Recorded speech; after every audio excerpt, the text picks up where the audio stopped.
Hola, ¿qué tal? Soy la doctora Cecilia Rodríguez, soy licenciada en Derecho, tengo una maestría en Propiedad Intelectual y un doctorado en Ciencias Políticas y Sociales enfocado a políticas públicas de propiedad intelectual y les doy la más cordial bienvenida a este diplomado de Propiedad Intelectual de Universidad La Salle Cuernavaca.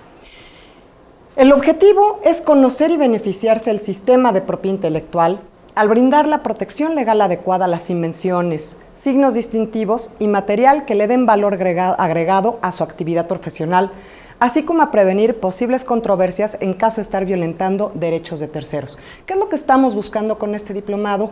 Que ustedes conozcan estos derechos que hay, cuáles son las figuras que se protegen, pero sobre todo que aprendan y que puedan tomar las decisiones correctas con respecto a lo que es el valor de sus activos intangibles. En este primer módulo, el valor de las creaciones, la propiedad intelectual, marcas, patentes y otros derechos, vamos a hacer una pequeña introducción de lo que es la propiedad intelectual, cuáles son las definiciones, los antecedentes históricos, etc. Y así empezamos con la primera definición dada por la Organización Mundial de la Propiedad Intelectual de qué es la propiedad intelectual. Y esto es que tiene que ver con las creaciones de la mente. Esto es, las invenciones, obras literarias y artísticas, los símbolos, los nombres, las imágenes y los dibujos y modelos utilizados en el comercio. La propiedad intelectual se divide en dos categorías. La propiedad industrial, que incluye las invenciones, la protección de las invenciones, esto es, a través de patentes, modelos industriales, etcétera, marcas, dibujos y modelos e indicaciones geográficas y de procedencia. Y por otro lado tenemos el derecho de autor, que abarca las obras literarias y artísticas, tales como las novelas, los poemas, las obras de teatro, las películas, las obras musicales, las obras de arte, tales como dibujos, pinturas, fotografías, etc. Todo esto. Bueno, realmente aquí también estamos hablando de los derechos relacionados con el derecho de autor, esto es, quienes ejecutan estas obras, que serían los derechos conexos de los artistas, intérpretes y ejecutantes, productores de fonogramas sobre sus grabaciones y los derechos de organismos de radiodifusión sobre sus programas de radio y televisión. Y aquí partimos, bueno, de esta manera, viendo la primera idea, y la primera idea es la principal. Las ideas en sí mismas no se protegen. Podemos tener la mejor idea, pero la propiedad industrial, ya en este caso mucho más específico hablando, y los derechos de autor, lo que se protege y a lo que se da derecho a través de patentes, modelos de utilidad, marcas, etcétera, es a la expresión de las ideas. Todos nosotros podemos tener una idea maravillosa de cómo resolver un determinado problema. Alguna vez me comentaban de una idea que era muy buena, por ejemplo, en lugar de meter un microondas y calentar la comida, que la comida se pudiera enfriar. Pues sí, muy buena idea. La cuestión es quién la desarrolla y quien hace el medio para poderla llevar a cabo es quien va a obtener el derecho. Entonces aquí reitero la primera idea que es muy importante en este sentido. Las ideas en sí mismas no se protegen. Pero también vamos a ver otra cuestión. En el caso de la propiedad intelectual, esto es propiedad industrial y derechos de autor, prácticamente cualquier creación es susceptible de ser protegible. A lo mejor no por un derecho como nosotros pensamos como una patente, pero sí se puede proteger a través de un derecho de autor, etc. Entonces, la pregunta de siempre es, ¿esta creación se puede proteger? La respuesta va a ser, depende. Depende qué características tenga y depende cuál sea la figura que sea la más adecuada para la protección. Pero normalmente vamos a tener una figura o algo para proteger todo este concepto. Y entonces así entramos a lo que es la propiedad industrial, como habíamos visto, y los derechos de autor, que son obras artísticas y literarias, y los derechos conexos o vecinos, que son los derechos de los artistas, intérpretes o ejecutantes, productores de fonogramas, editores y organismos de radiodifusión. Aquí, para poder hablar de propiedad industrial, de propiedad intelectual, el porqué de la propiedad, de este tipo de propiedad, que finalmente estamos hablando de un derecho para poder tener una exclusividad temporal de explotación, en principio, vamos a hablar de los antecedentes. Esta sesión la vamos a enfocar específicamente a los antecedentes para saber de qué se trata, el por qué surge y sobre todo hacia dónde va. Y entonces tenemos tenemos que en el caso de propiedad industrial, aquí sí vamos a hacer la división muy clara. En el caso de propiedad industrial, esto es la protección a ideas técnicas a través de patentes, marcas, etcétera. Nuestro primer antecedente lo tenemos en la Edad Media. En la Edad Media, en donde determinados artesanos, determinados personas que hacían que querían identificar su producto, ya fuera elaboración de piel, cerámica, etcétera, la marcaban con un determinado signo. Y es así como tenemos nuestro primer antecedente de lo que son las marcas, el marcar mi producto para que sepan que viene de mi taller.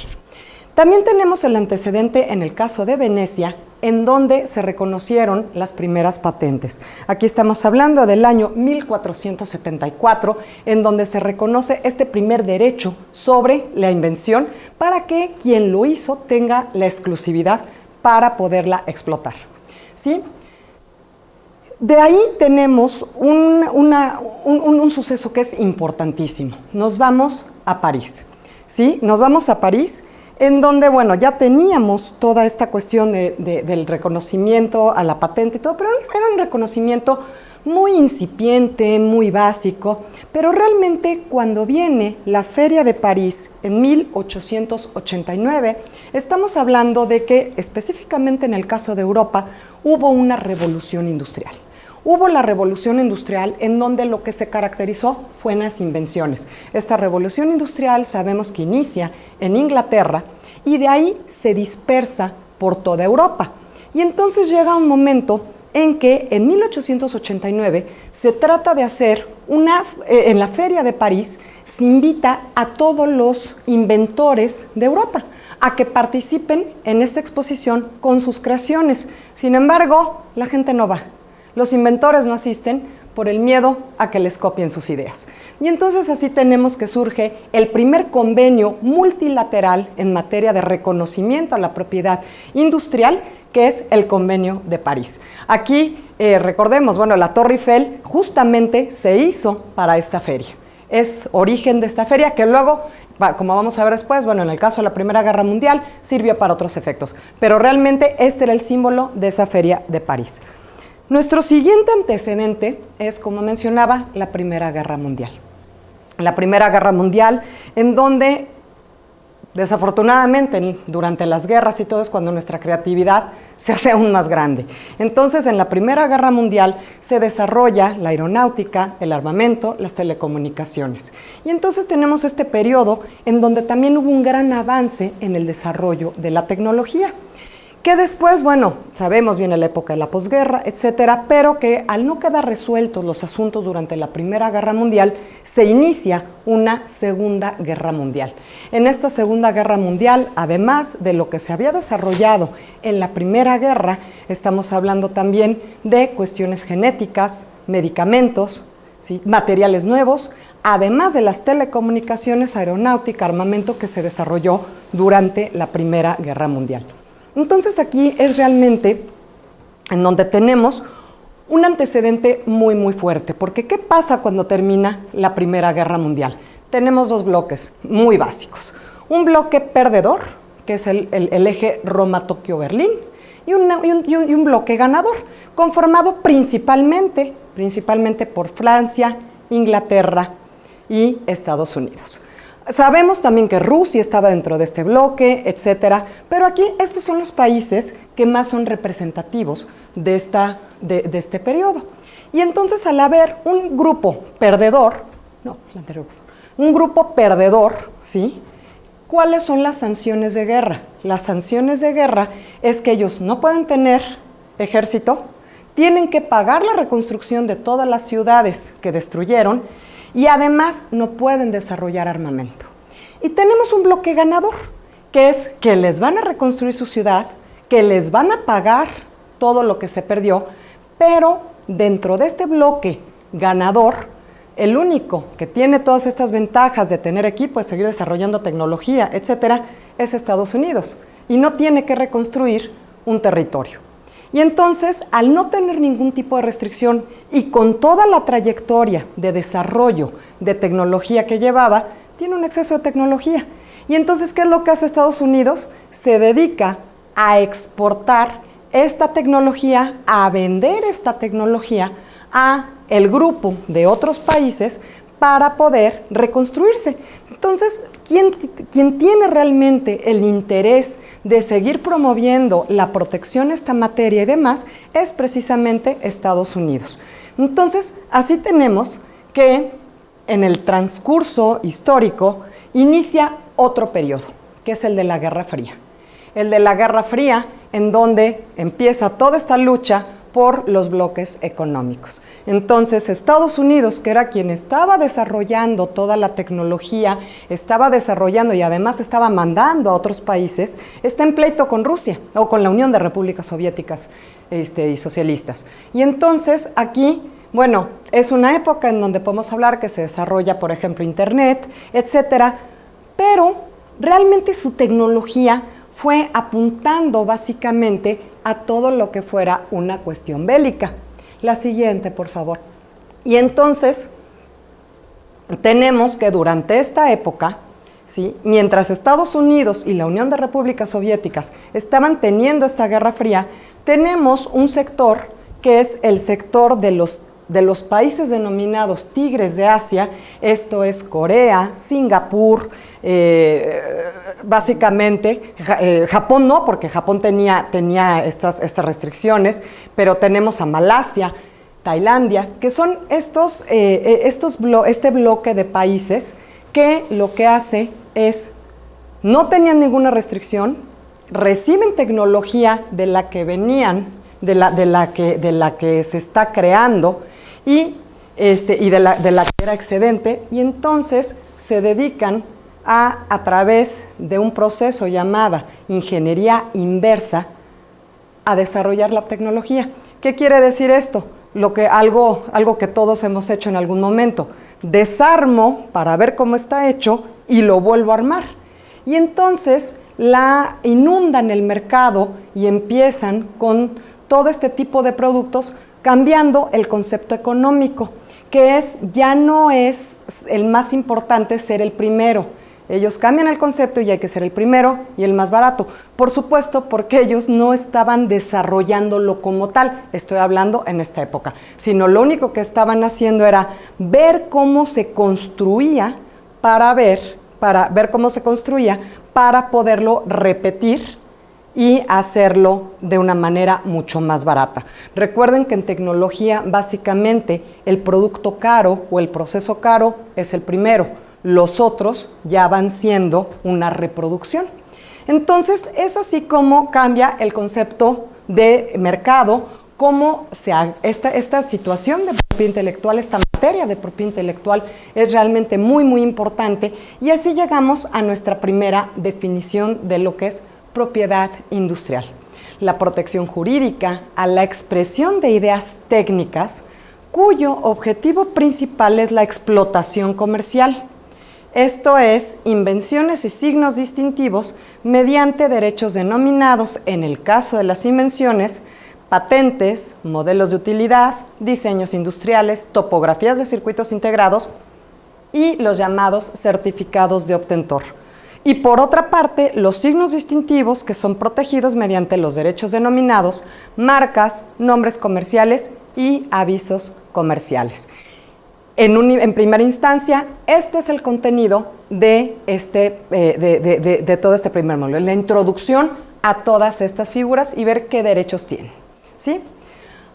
Ahora, en el caso de los derechos de autor, bueno, tenemos una situación también muy parecida. ¿Qué pasa con los derechos de autor? ¿De dónde surgen y el por qué? Y aquí les voy a pedir que cambiemos este concepto de explotación comercial, ¿sí?, en donde finalmente, ¿por qué estoy haciendo yo? ¿O por qué estoy inventando una medicina? Pues porque me interesa venderla. ¿Por qué estoy creando un proceso a lo mejor para poder enfriar más rápido? Bueno, pues porque lo quiero proteger y lo quiero comercializar. En el caso de los derechos de autor, no es así. Entonces, iniciando con el antecedente, vamos a hablar de un concepto que a todos en principio nos parece un sinónimo, porque ¿cómo se dice derecho de autor en inglés se llama copyright. Y entonces tenemos el primer antecedente, el anterior, por favor. Aquí. El primer antecedente, que es, yéndonos un poquitín atrás, el primer antecedente es la reina Ana de Inglaterra. Ana Estuardo en el año 1706. Pero aquí la cuestión es, vamos a hacer un poquitín más de memoria y vámonos un poquitín antes de 1706. ¿Qué había? Tenemos una época de 1000 años que se llama Edad Media, en donde en la Edad Media tenemos que quienes tienen el poder de la información, el poder económico, etcétera, es la Iglesia. La Iglesia decide qué material se puede leer y qué material no es accesible, y ellos son los que tienen la posibilidad de saber leer y escribir. Y entonces aquí es cuando tenemos esta posibilidad de saber leer y escribir. Acaba la Edad Media, termina, empieza el Renacimiento, la Ilustración, y esta posibilidad de reescribir los textos clásicos, ¿sí? Todo lo que la Iglesia en su momento mantuvo como algo prohibido, lo empiezan a reescribir, empiezan a copiarlo, y entonces lo valioso era esta copia, incluso podría ser una copia simple y llana o una traducción, pero estamos basándonos en una obra preexistente, a lo mejor los clásicos, etcétera, para poderlo copiar. Y entonces la reina Ana lo que premia y lo que reconoce a través de este estatuto y de este derecho es ese derecho a copiar, ese derecho a reproducir. Y al ser en Inglaterra el lugar en donde se da origen a este derecho, tenemos que se va este reconocimiento a todas las áreas y a todos los países del Commonwealth. Entonces tenemos a Estados Unidos, Australia, etcétera, con esta tradición de copyright. La siguiente, por favor. Y entonces aquí entramos en a la otra parte, ¿sí? Este derecho a copiar que ya está difundido por todos estos países, pero un suceso muy importante, la Revolución Francesa, 1789, en donde la Revolución Francesa culmina con la firma del Acta del Hombre y el Ciudadano. Y entonces aquí, en esta firma, se reconoce el derecho a la autoría de quienes gestaron o de quienes hicieron obras que gestaron este movimiento. Entonces tenemos, por un lado, un derecho a la explotación de las obras que yo reproduzco, que es el copyright, y por otro lado tenemos el derecho de autor, que es un derecho que se reconoce a la persona que escribió esa obra. Entonces, tenemos dos líneas para proteger una obra, la de reproducción y la de la autoría. Esta de reproducción tiene un enfoque económico, patrimonial, y esta de derecho a la persona, independientemente si se vende, es un derecho completamente moral. Te reconozco a ti como persona la autoría de tu obra. Esta tradición de derechos de la persona inicia, como les dije, en Francia, pero recuerden que Francia invade España, y España en ese momento fue justo lo que dio origen a nuestro movimiento independentista, el hecho de que nosotros como colonia no queríamos ser una colonia francesa, nosotros queríamos seguir siendo una colonia española. Entonces, incluso de ahí viene el grito de viva Fernando VII, porque Fernando VII había sido depuesto para poner al hermano de Napoleón Bonaparte. Durante todo este movimiento histórico, llega a España y a todas las colonias de España justamente este reconocimiento al derecho de la persona.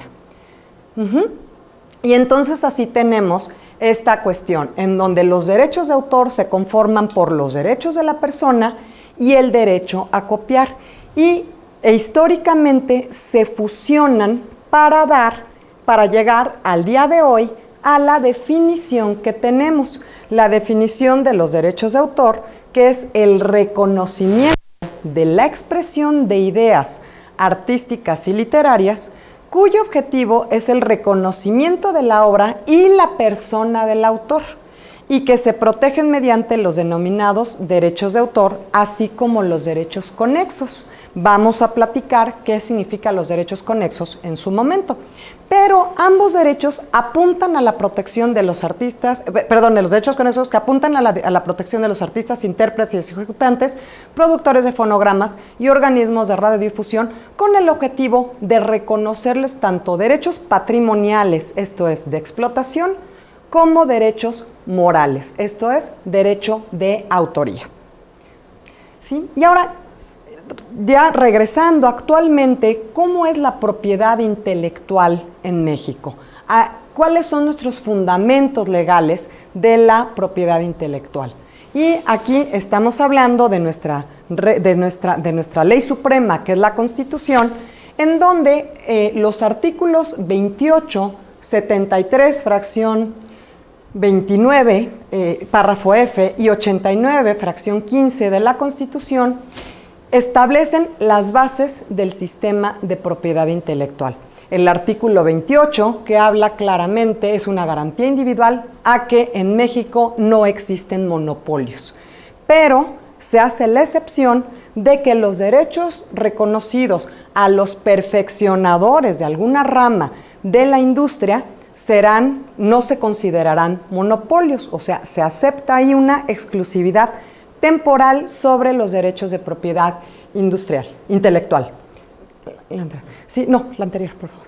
Y en el artículo 73, en la fracción 29F, habla de que es facultad del Congreso establecer todas las reglas, todas las leyes de la propiedad intelectual. Y finalmente el artículo 89, fracción 15, en donde establece cuáles son las facultades del Ejecutivo, y es justamente reconocer estos derechos y administrarlos. ¿Esto qué nos lleva? A que al estar mencionados en el artículo 89 y 73 como una de las facultades del Congreso, estamos hablando de que la propiedad intelectual es una cuestión de orden federal. Es a nivel federal en donde están las leyes, en donde están las autoridades, y que además es parte del Ejecutivo, esto es, del Poder Ejecutivo, la administración y el reconocimiento de estos derechos. ¿A través de qué leyes? A través de la Ley de la Propiedad Industrial de 1991 y su reglamento del 94, la Ley Federal del Derecho de Autor de 1996 y el reglamento de 1998, y la Ley Federal de Variedades Vegetales de 1996 y el reglamento de 1998.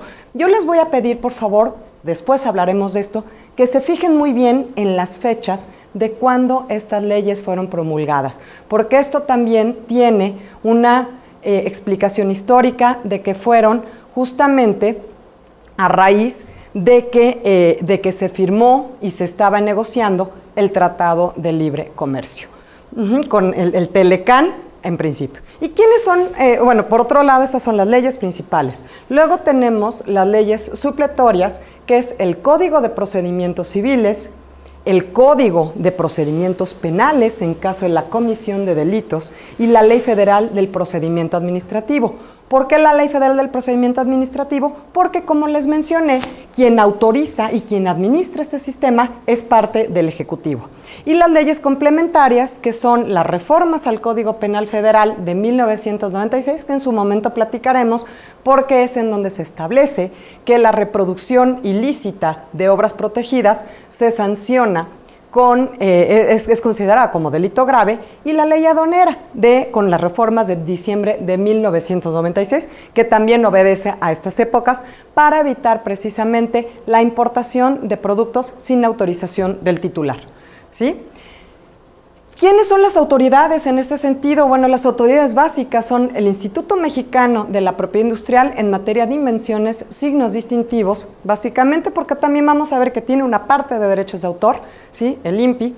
La SAGARPA, esto es la Secretaría de Agricultura, Ganadería, Desarrollo Rural, Pesca y Alimentación en materia de variedades vegetales, y el INDAUTOR, el Instituto Nacional del Derecho de Autor en materia de derechos de autor. Estas son nuestras autoridades en esta materia. Por supuesto se preguntarán, bueno, si COFEPRIS, sí, también, pero no propiamente como cuestión de propiedad intelectual, sino más bien como cuestiones secundarias de requisitos que se pudiera dar para la comercialización, que no es lo mismo. Una cosa es la protección, que me otorgan a través de una patente, y esa patente, en este caso, por ejemplo, no me va a autorizar la comercialización. Eso lo tendríamos que buscar en otras instancias.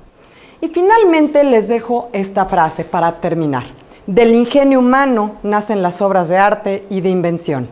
Esas obras garantizan a los hombres la dignidad de la vida.